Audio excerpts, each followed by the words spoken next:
One of your jobs is to sell the dream.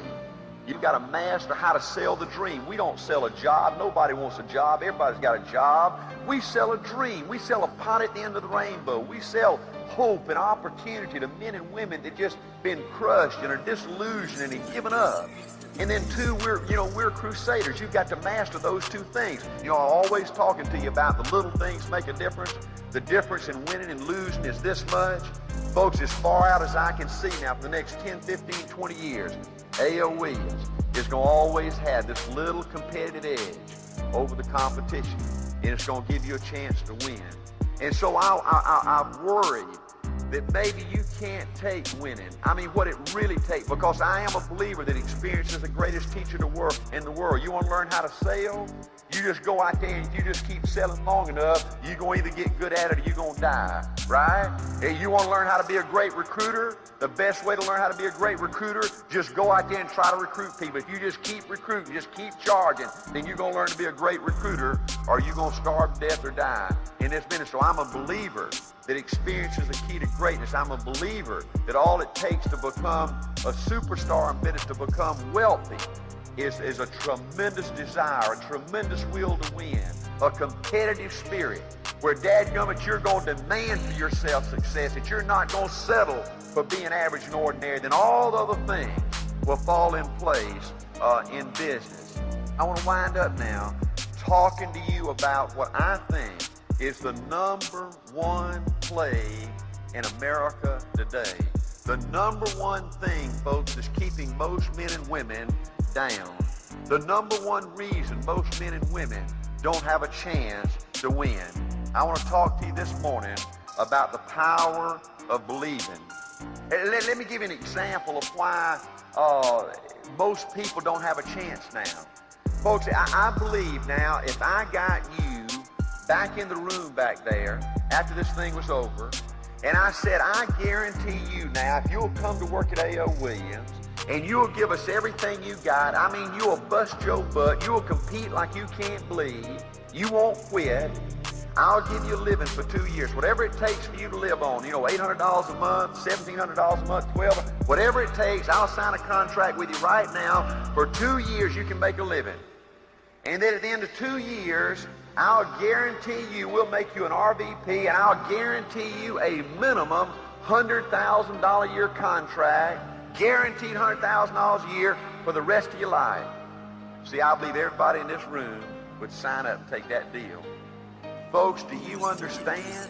The opportunity we offer is better than that. But do you understand 99.999% of the people don't believe that can happen to them? They don't believe they're smart enough to make $100,000 a year. They don't believe they're smart enough and special enough to be a real RVP, to lead a big army of people in business. See, I believe the key is you. See, products don't win for you. Systems don't win for you. IQs don't win for you. College degrees don't win for you. You win. The difference is you. And the difference in you is the power of believing you can win. The power of believing that good things can happen to you. The power of believing that you're special. Folks, I believe this with everything that's in me. I believe the biggest single obstacle to success in the United States today is not lack of education. It's not lack of background. It's not lack of money. It's lack of belief in yourself. Folks, I believe with everything that's in me, the biggest problem to winning in these United States is you not understanding human nature. See, folks, I believe it's human nature to fear. I believe it's human nature to worry. I'm a worrier. I thought because I worried every day, because I was scared every day, that something was wrong with me. That these people that drove the big cars, that lived in the big houses, that made the big money, that somehow they were different. They didn't look scared. They didn't look like they worried themselves to death. And then when I made it, and I met some of the most powerful people in the world, I found out that every human being, every piece of flesh on this planet is a worrier. They fear. The most powerful people in the world are positive for just minutes at a time, or days at a time, or hours at a time. Folks, you won't meet very many people in your lifetime as positive and powerful as Art Williams. Do you know one of my goals? Before they plant me in the ground, I would like to be positive, totally positive, for one 24-hour period just before I die.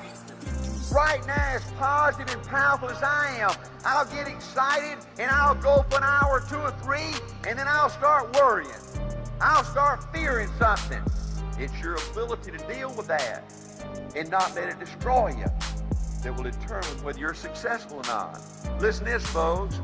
Do you know it's easier to be negative than to be positive? Do you understand that? Do you understand, folks, you've got to work like stink to be positive? Do you understand the easiest thing in the world is to be negative? Folks, do you understand it's easier to be sad than happy? It took me years to find this out. Easiest thing in the world is to be sad. Easiest thing in the world is to be down in the mouth. Toughest thing in the world is to be happy. Folks, do you understand it's easy to be down? It's tough to be up. It's tough to get up. It's tough to be positive. It's tough to be happy. Folks, do you know the easiest thing in the world is to give up, to quit?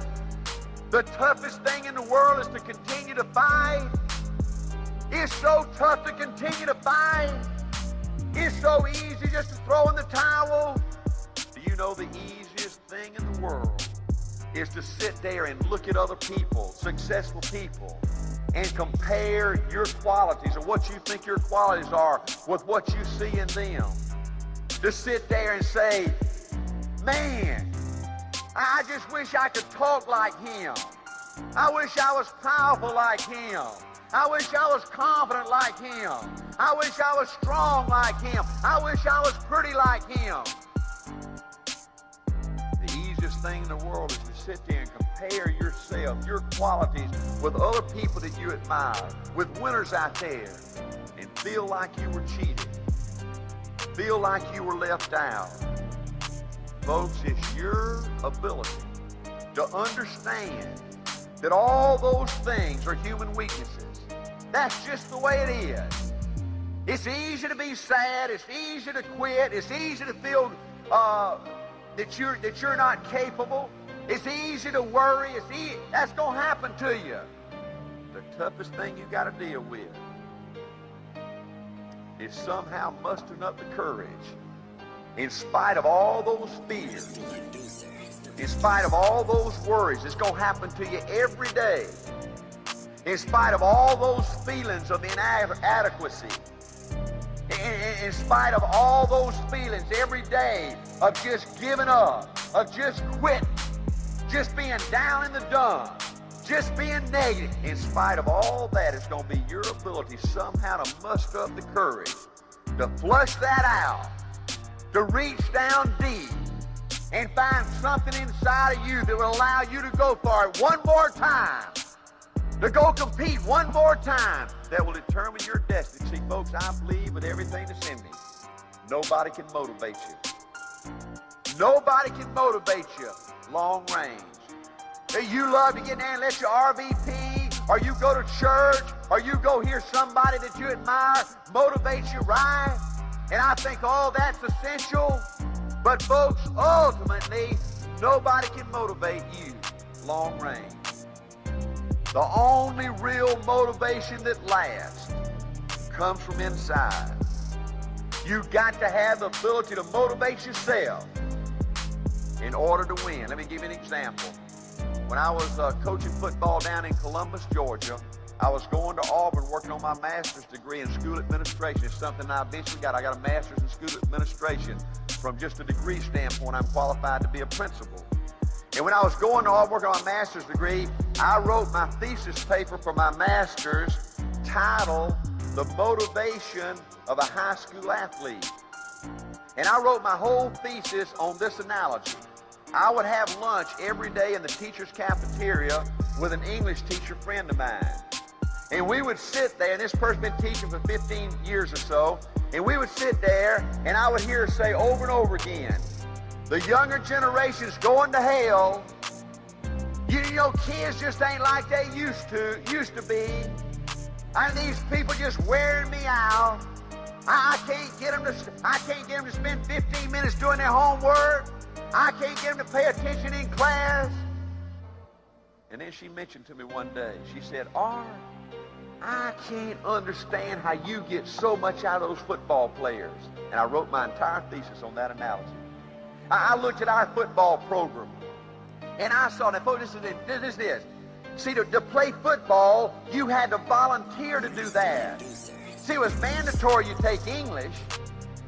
So my football players, now when the bell would ring, most of the other boys would go out and play with their girlfriends or whatever, you know. But my players, when the bell rings, they had to volunteer to come down to that old stinking locker room. They had to put on that old stinking uniform. They had to go out there in that hot sun and that coach chew on their butt and push them and pay a price. See, long after there were no names in the newspaper, there were no crowds in the stands, that bell would ring and they would come down to that weight room, and for hours they'd pump that weight. For hours they'd go out there and they'd run that hill and punish their body. Why could a coach get a kid to make an effort like that where this English teacher couldn't get a kid to spend 15 minutes studying English? And my conclusion was that it all comes down to the leader. It all comes down to how motivated the leader is. Leadership is everything. You show me anything in America that wins, and I'll show you a motivated, excited, positive leader. And I said, you take a typical winning football coach like we had in our program. Man, he would dress out with the kids. He'd take exercise with the kids. He'd work out with the kids. Man, on Friday night when we upset the #1 team in the state, he'd jump in the shower and celebrate with the kids. When a kid scored a winning touchdown, he was hugging him and jumping up and down on the sideline with him. When we had the bitter loss, he cried with the kids. In the last paragraph, I said, you show me an English teacher that loves it like a winning football coach.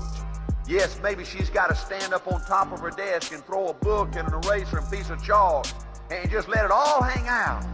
But all of a sudden, you'd see kids get excited about English. See, nobody can motivate you but yourself. It's got to come from within. See, folks, one of my unwritten laws about winning. See, I believe life will give you what you expect. And most men and women have been so used, so abused, so put upon that they don't see anything but unhappiness. They don't see anything but disappointment. They don't see anything but failure. Well, I'm here in Chicago to tell you, folks, if you believe you can, you can.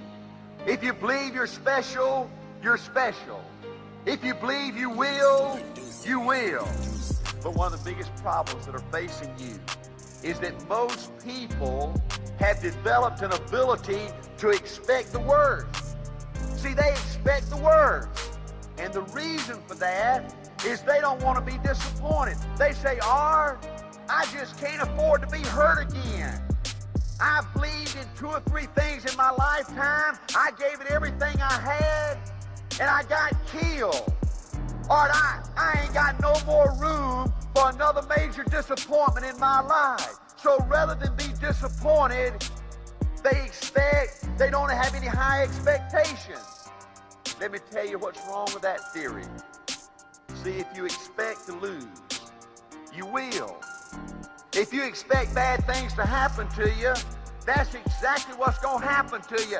And whether you have high expectations or not, when you lose, you're still going to be hurt. You're still going to be disappointed. You're still going to hate yourself. You're going to hate your life. You're going to hate your business.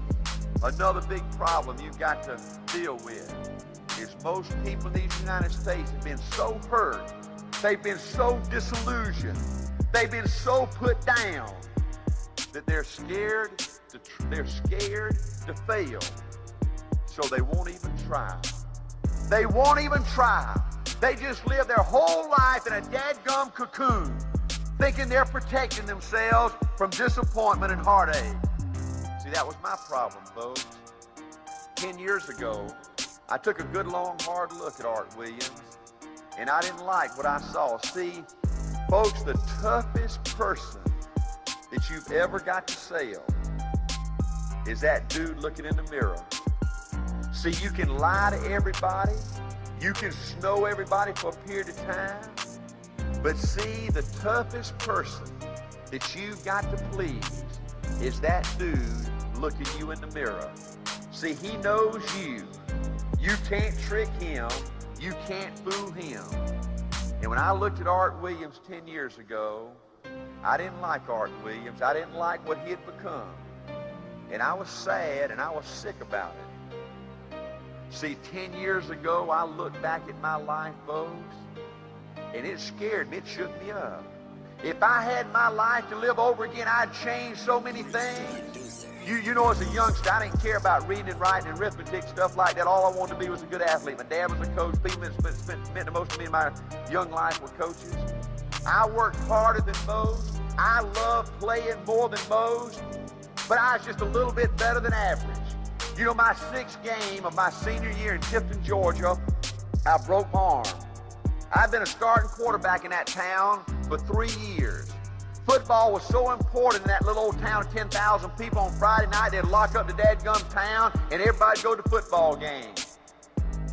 You know, my attitude was, man, I mean, these times are just going to go on forever. Man, I'm having fun. They're just going to go on. I took so much for granted, and then all of a sudden, the 6th game of my senior year, I broke my arm. Folks, I thought they were going to lock up the stadium. I thought they'd never play another football game in Cairo, Georgia. And you know what? The next Friday night, not only did they play, but they won. And I ain't had nothing crush my ego more than that, my dadgum life. 4 years later, I graduated from college. I got my first assistant coaching job in Thomasville, Georgia. 2 years later, I got my first head coaching job. All my adult life, as I looked at all my young life, as I looked at my adult life, all I thought I wanted to do was coach football. When I got my first head coaching job, folks, I was happy as pig in slop. There wasn't a happy human being on the face of this earth. I didn't like coaching. I love coaching. I worked harder than most coaches. I won more than most coaches. Coached for 7 years. I'd go to coaching clinic as an example. Back when I was coaching, Darrell Royal didn't invent the wishbone, but he's the guy that sort of made it famous down at University of Texas.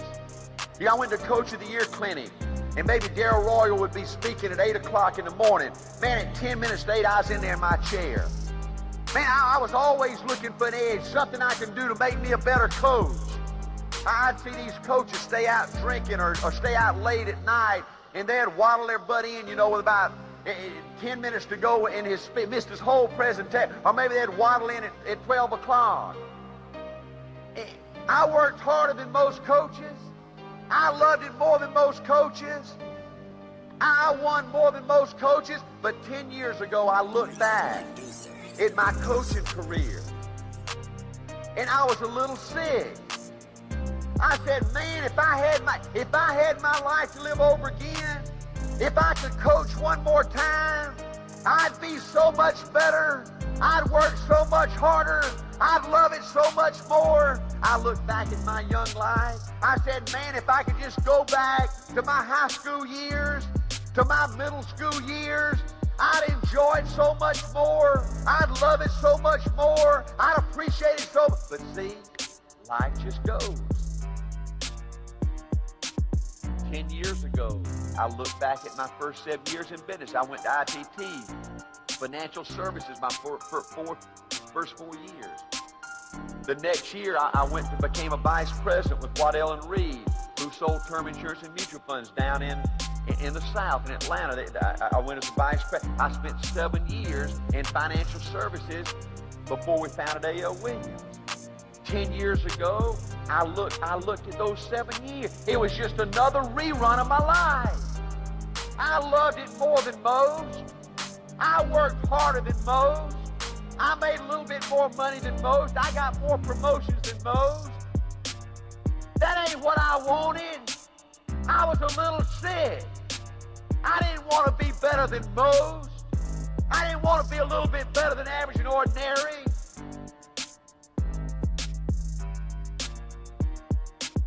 I looked in the mirror at Art Williams 10 years ago, and I said, why? Why, Art? Are you just always just pretty good? Why are you just always pretty good? And I believe I found the answer, folks, that made me a winner. I believe I wanted to win so bad. You know, I ran off and made Angela marry me, you know, and had 2 kids. I wanted Angela to be proud of me. I wanted my children to be proud of me. I wanted my folks to be proud of me. I wanted her folks to be proud of me. I wanted my teammates to be proud of me. And I was so scared that Art Williams really wasn't capable of winning that I always held something in reserve. I always worked up to a point. I always committed up to a point.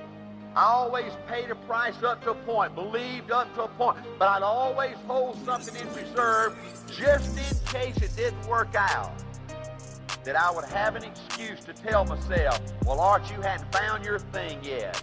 Just keep hanging in there, and one day your thing will come, and you'll know when it's there, and then you can go for it, and then you'll be somebody.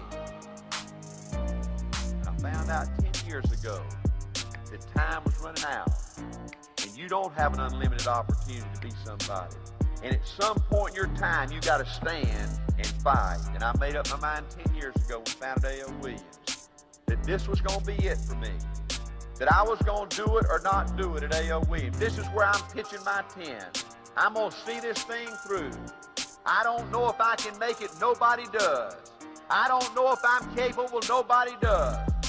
But I'm dadgum tired of looking at my life and say, Art, why didn't you try? Why didn't you just go for it and see if you can do it? And I went for it. And I became somebody this guy's proud of. The toughest critic you'll ever have is you. See, folks, making money is just one way that you measure success in business. See, I want to be somebody. They're some of my heroes in America don't make no money, okay? But to me, I wanted to convince me that I was somebody special, that I was somebody different, that I was somebody unique. And today, it doesn't matter, folks, what anybody else thinks about Art Williams. But Art Williams likes Art Williams. And that's the greatest feeling in the world. And there is no amount of money, there is no amount of press you can get in your life that will make you feel as good about anything is that. See, I was scared to try. Listen, I was scared. I was scared to try. Scared I couldn't do it, and I didn't know if I could live. Feeling about myself that I was average. I went for it, and I did it. Worst 2 words in the English language, folks, is I can. Worst 2 words. You can do anything. But you got to tell yourself every day, I can. You got to tell yourself every day, I can. I will, because I want to. See, I believe the greatest challenge you're faced with is these fears and worries and doubts keeping you from trying. One of the greatest things that have been told to me in my life, one of my early managers in ITT says, Art, 99% of the things you worry about never happen, so why worry? I wish I could apply that to my life today. I believe it's your ability, folks, to try, to go for it, to believe that you're special, to believe that you're unique, to believe that you're different. Now, I'm winding this thing up. Now, hang with me now. I'm going to give you, when I talk to you, I like to give you things, folks, you can take back and apply to your life and help you win, like right now. See, I believe you can change your life in 30 days. I believe that. 30 days from now, folks, if you want to bad enough, you can be a different person than you are right now today. Your whole life can look different than it does right now today. See, you've got to start seeing good things happen to you. You've got to begin to like yourself again. Let me give you 8 things you can do to begin to make that happen. And folks, 30 days from now, you won't be the same person, and you'll begin your road to greatness. Number 1, folks, you can't let the bitchers and the complainers and the quitters and the excuse makers change you and make you sour, make you quit, you're a leader. You're a leader. You're a motivator. You're a builder. You're a coach. You're a winner. Let me tell you what you're not. You're not a marriage counselor. See, I believe 99.9% of the people that think they got marriage problems, think they got to go to a marriage counselor, they need a marriage counselor like they need a hole in the head. So when these people come in, they will start talking to you about the marriage problem. You say, time out. I ain't no marriage counselor. I'm a leader. I'm a winner. I'm a motivator. I ain't no psychiatrist. I can't tell you the number of men and women that come sit down in my office talking to me about their mama didn't love them just right or their teacher didn't treat them just right. I don't know about all that stuff. I ain't no psychiatrist. And I'll tell you this. I'm a winner. I'm a builder. I'm a motivator. I ain't no banker. I ain't no banker. I don't loan money.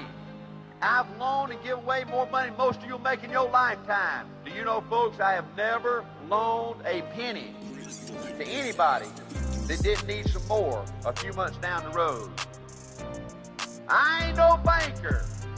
I'll give you everything I got. I'll give you my positive attitude. I'll give you my toughness. I'll give you my best. But I ain't give you my money. Because all that does is delays the dadgum problem. I ain't no mediator. It amazes me how people can't live with a human race. I ain't spending my life settling disputes. If you can't get along with a human race, don't let the door hit you in the butt.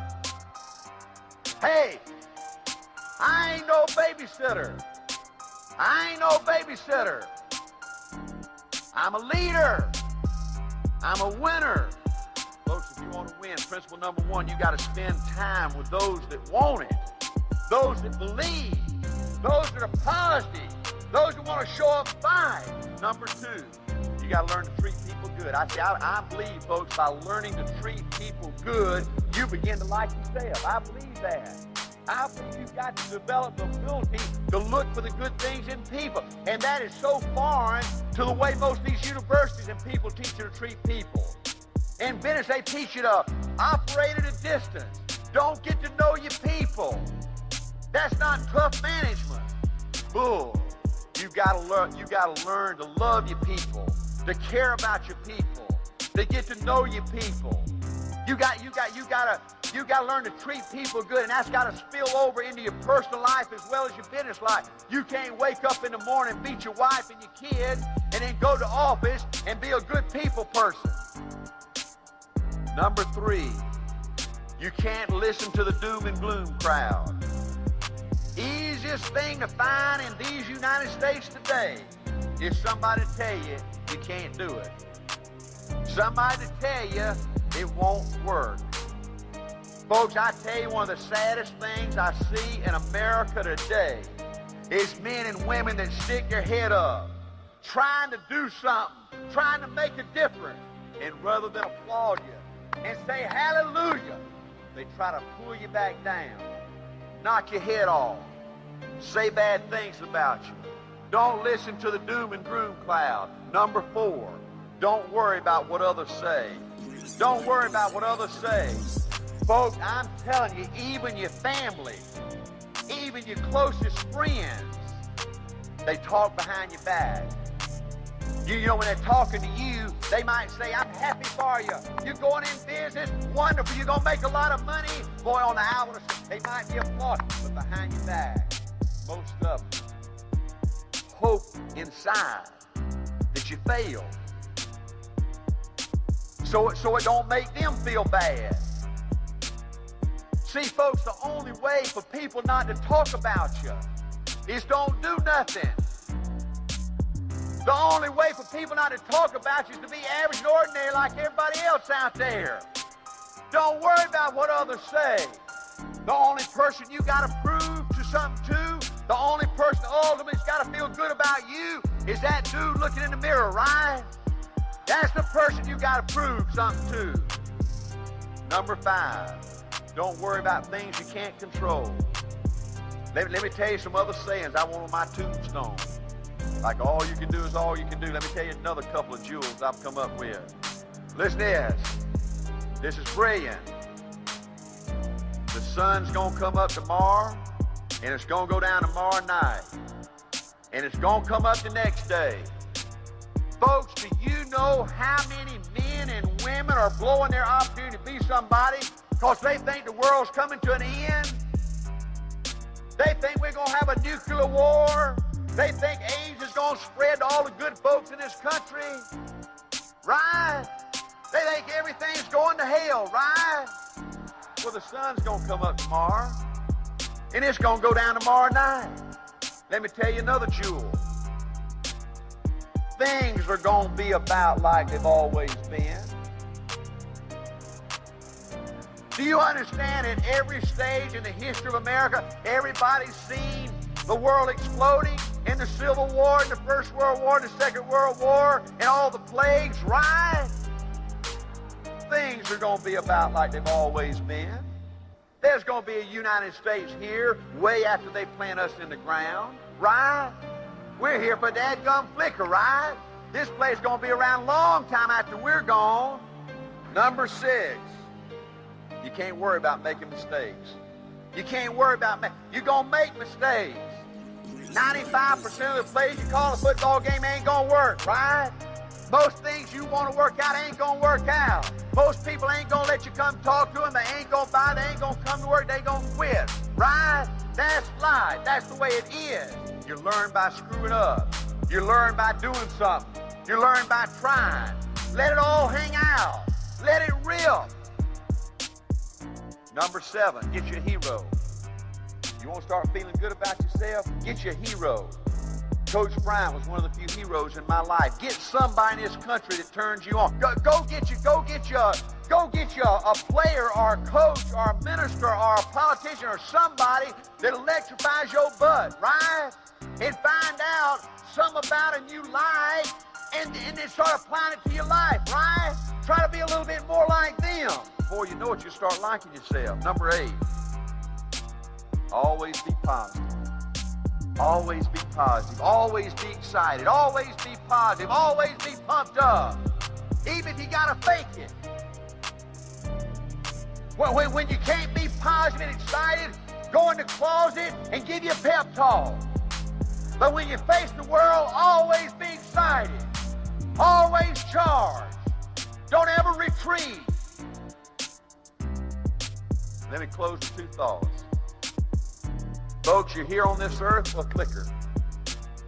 I was in Cairo, Georgia, 2 weeks ago, my hometown. I saw some of my classmates, and it shocked me how old they looked. Hey, folks, do you know I'm 45 years old, but I don't feel one day over 16. I don't feel old. I got a picture in my home. When little Art was born, there were 5 generations in the Williams family. Folks, I used to look at my parents as ancient, old folks. I used to look at my grandparents as death warmed over. My great-grandparents, I couldn't even relate to that. Do you know today in my clan, I'm the oldest. Ain't that something? Ain't that something? See, folks, I don't believe you have just one opportunity. I don't believe that. I don't believe A.L. Williams is the only good thing happening in America. I don't believe that. But it's one of them. And is it, listen. Is this your first or is this your last opportunity? Second point. Folks, you've got to understand that your life belongs to you. You're responsible for your life. I see so many people that spend their whole life blaming other people for their misfortunes. Well, let me tell you these facts. You're responsible for the good things that happen, and you're also responsible for the bad things that happen. There's nothing that wears my butt out more than to see some football coach that gets beat, and the next day in the newspaper, he says, well, if my fullback hadn't got hurt, if the referee hadn't missed that call, bull! Excuses don't count in life. Excuses don't count in the big leagues. You're supposed to win no matter what happens to you. Bad things and good things. The only thing people remember is what's on the scoreboard. What's your scoreboard gonna read when they click your light out? You gonna be somebody? You gonna be a winner? Time will tell.